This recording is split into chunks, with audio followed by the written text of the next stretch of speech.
God's grace, God's mercy, God's peace, brothers and sisters, are yours, and along with all of it, everything that God has given you, everything that he promises one day to give you. Does the name Nathan Hale ring a bell to anybody? Not like he's a contemporary.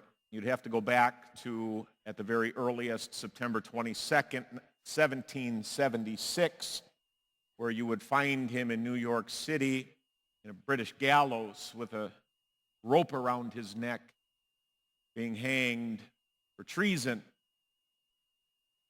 Maybe what's most familiar or most memorable, and you probably more have heard this, is the last words that he spoke. He said, "I have but one regret, that I have but one life to give for my country." Pretty outstanding. It's pretty memorable, especially considering that the man was 21 years old and just barely 21 when he died.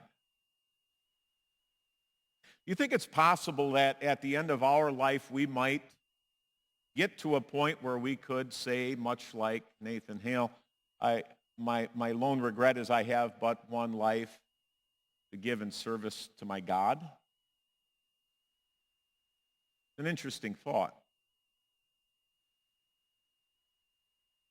The parable of the servants this morning is striking, and I'm not going to go through it. If you want to go back, I'll reference it a couple times, but we can just go back in the bulletin and review it a couple of pages before.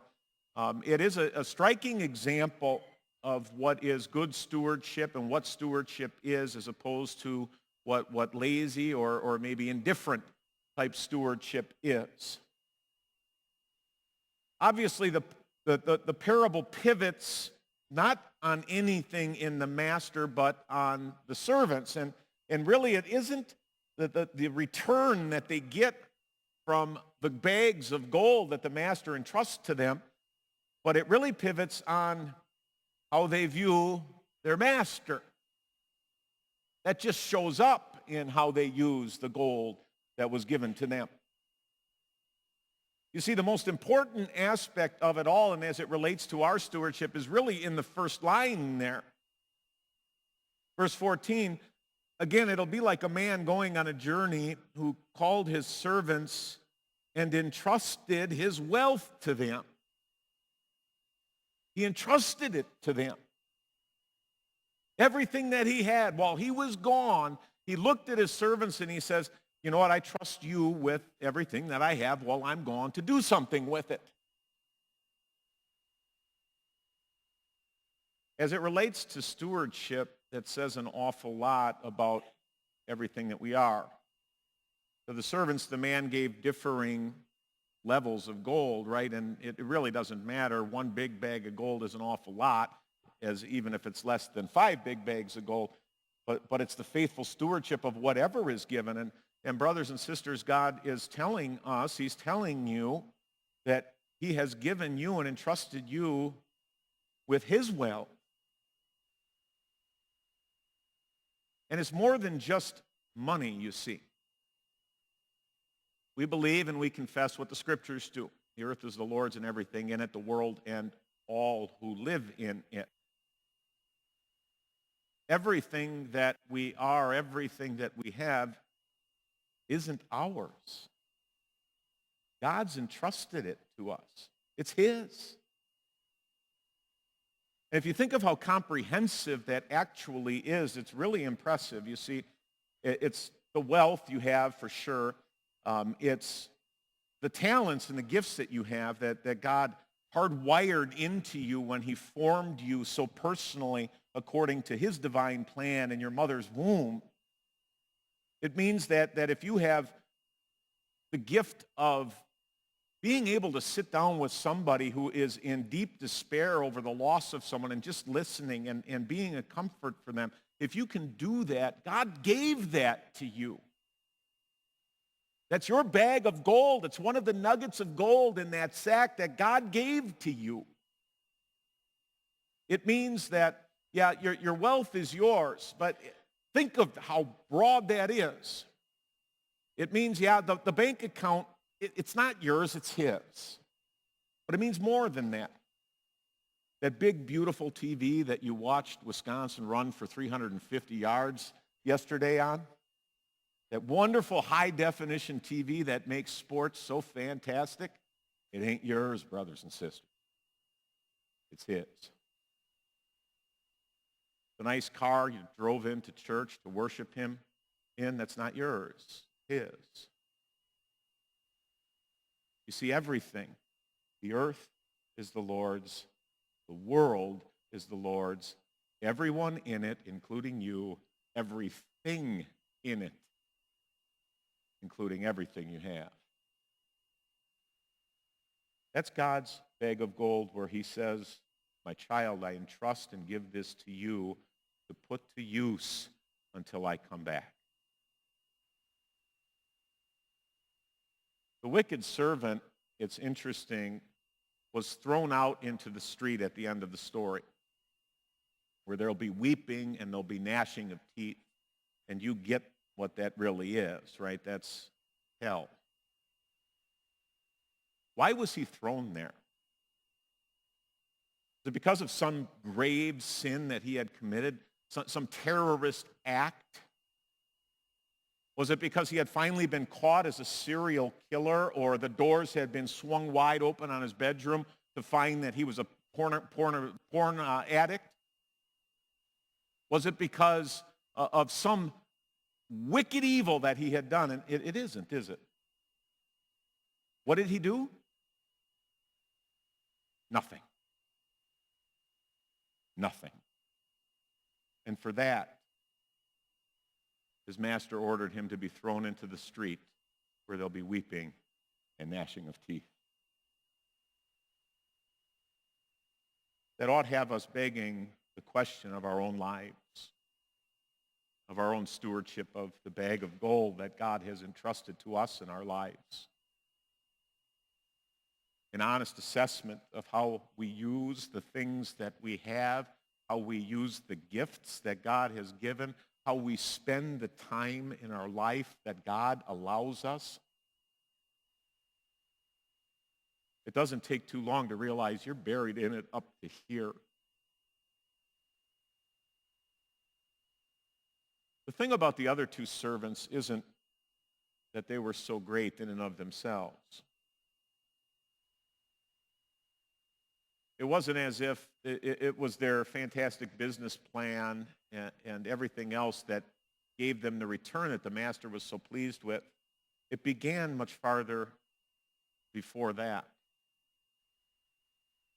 You see, the wicked servant looked at that bag of gold and he just determined that if I put this to use and I gain some returns, all that's going to happen is that my master is going to take from me the things that I've earned. And that gives you a clue as to how he viewed his master and how he viewed his master's gold. You see, it wasn't his master's, it was his. And so his master became this tyrant, this thief who took what wasn't his from him. And so therefore, out of his spite and his anger over the whole thing, he determined he wasn't going to do anything with it. The faithful servants knew something else about their master. Something far deeper than that. It was born of the same heart that gave them the gold to begin with and trusted them as sinful, weak servants to do something with it. You see, brothers and sisters, we know something about our God, about the one who has given us this bag of gold. You see, God has allowed us to peer into that bag and realize there's one nugget that stands out far more than any other one. I want to illustrate it this morning like this. We've all known someone, maybe even ourselves, who have experienced what it's like to lose someone you love. The bond of friendship, the bond of marriage or of family is so tight that when one is ripped out of that, it causes deep damage and hurt and pain. Of the relational bonds that exist, there's one that is tighter than any other. There's one where the love between the entities is so great that Jesus can say, I and the Father are one.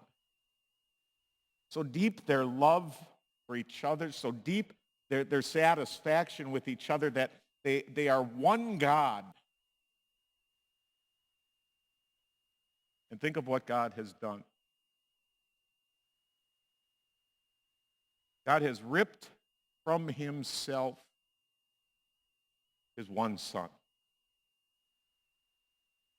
borne that pain in his own heart. Christ himself ripped himself from the Father and allowed that to happen on Good Friday so he could be thrown in the street where there's weeping and there's gnashing of teeth. And you must ask yourself why he did that.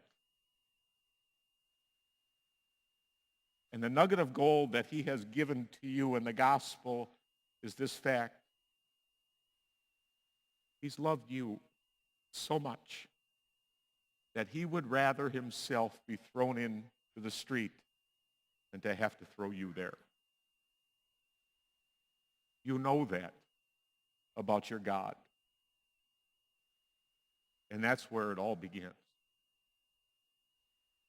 That's where it all begins, your understanding of your use of everything that God has made you and everything that God has given you. What a blessing and a privilege to be built as God has built us, to be entrusted with the things that God has given us. You think it's possible to close your eyes at the end of your life and regret that you don't have another one to spend in service to your God? I don't think it's even possible. It's not possible.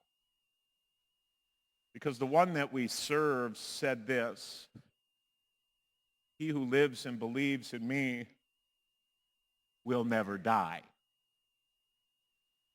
You see, the one life that we have, he has seen fit to make an eternal one. When we get there, the spoils and the bag of gold that he'll have waiting for us, our minds can't even imagine. So may God, in view of this, give to us hearts and wills and lives that serve and glorify him as the people he's made us. Amen. May the peace of God